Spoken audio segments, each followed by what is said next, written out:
ન્યૂઝમાં આપ સૌનું હાર્દિક સ્વાગત છે। આવો જોઈએ આજના સમાચાર।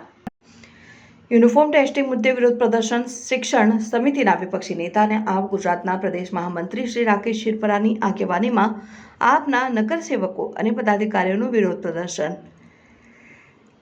યુનિફોર્મ ટેસ્ટિંગ ઘોટાળાની તપાસ કરવામાં આવે। યુનિફોર્મ ટેસ્ટિંગમાં ગેરરીતિ કરતી લેબોરેટરી અને એ લેબોરેટરીમાં ટેસ્ટિંગ કરાવતી વિતરણ કંપનીઓ ઉપર કડક પગલાં લેવામાં આવે અને બ્લેકલિસ્ટ કરવામાં આવે। વર્તમાન ટેસ્ટિંગ અને ભવિષ્યના ટેસ્ટિંગ માટે સેમ્પલ અને લેબોરેટરી બંને ડ્રો પદ્ધતિથી રેન્ડમલી પસંદ કરવામાં આવે। આ ડ્રો વિરોધ પક્ષ અને પત્રકારોની હાજરીમાં કરવામાં આવે અને વિડીયોગ્રાફી પણ કરવામાં આવે। Reporter Rajubhai Sukhadia, news 7। નમસ્કાર, હું રાકેશ શિરપરા, નેતા વિપક્ષ નગર પ્રાથમિક શિક્ષણ સમિતિ સુરત। આજરોજ આમ આદમી પાર્ટીના તમામ નગરસેવકોની ઉપસ્થિતિમાં અને સંગઠનના તમામ સાથીઓની ઉપસ્થિતિમાં અમે નગર પ્રાથમિક શિક્ષણ સમિતિની મુખ્ય કચેરી ખાતે વિરોધ પ્રદર્શન કરવા માટે આવ્યા છીએ। સારા યુનિફોર્મ આપવા, ગુણવત્તાસભર યુનિફોર્મ આપવા અને સમયસર યુનિફોર્મ આપવા એ શિક્ષણ સમિતિની ફરજ છે, પણ આ ત્રણેય ફરજોમાં શિક્ષણ સમિતિ ક્યારેય પાર ઉતરતી નથી અને 100% કામ કરતી નથી।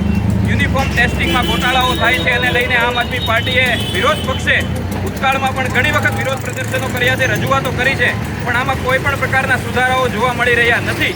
અત્યારે બાળકોને જે યુનિફોર્મ આપવામાં આવ્યા છે એના ટેસ્ટિંગમાં અનેક પ્રકારની શંકાઓ છે, સવાલો છે, કારણ કે એક જ પ્રકારની એક જ એજન્સી તમામ વસ્તુઓનું ટેસ્ટિંગ કરે છે। યુનિફોર્મ, ગણવેશ, સ્પોર્ટ્સના યુનિફોર્મ, બૂટ મોજા, સ્પોર્ટ્સના બૂટ મોજા, સ્ટેશનરી કિટ, તમામ પ્રકારનું ટેસ્ટિંગ એક જ એજન્સી કરે છે અને આ ટેસ્ટિંગ એજન્સી પાસે આ પ્રકારની કોઈ માન્યતા નથી, NABLની માન્યતા નથી, છતાંય આ પ્રકારે ટેસ્ટિંગ કરે છે। તો અમારી માંગણી છે કે આ ટેસ્ટિંગ એજન્સીને બ્લેકલિસ્ટ કરવામાં આવે।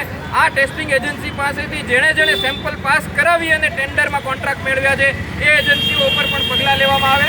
સાથે સાથે આ ટેસ્ટિંગ એજન્સીને પ્રમાણિત કરનારા નગર પ્રાથમિક શિક્ષણ સમિતિના શાસકો ઉપર પણ પગલાં લેવામાં આવે અને સાથે સાથે અત્યારે જે બાળકોને યુનિફોર્મ આપવામાં આવ્યા છે એનું રેન્ડમ સેમ્પલ ટેસ્ટિંગ કરવામાં આવે, એટલે કે વિડીયોગ્રાફી કરવામાં આવે।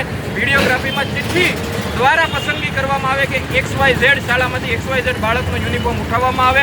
આવા 3 થી 4 સેમ્પલ લઈને 3 થી 4 અલગ અલગ લેબમાં જો ટેસ્ટિંગ કરાવવામાં આવશે તો જ ખબર પડશે કે બાળકને યુનિફોર્મ આપવામાં આવ્યો છે એની ક્વોલિટી ખરેખર જે ટેન્ડરમાં લખવામાં આવી છે, જે શરતમાં લખવામાં આવી છે એ મુજબની છે કે નહીં। તો આ મુદ્દે અમે આજે વિરોધ પ્રદર્શન કરવા માટે આવ્યા છીએ આમ આદમી પાર્ટીના તમામ નગરસેવકો અને સંગઠન સાથે।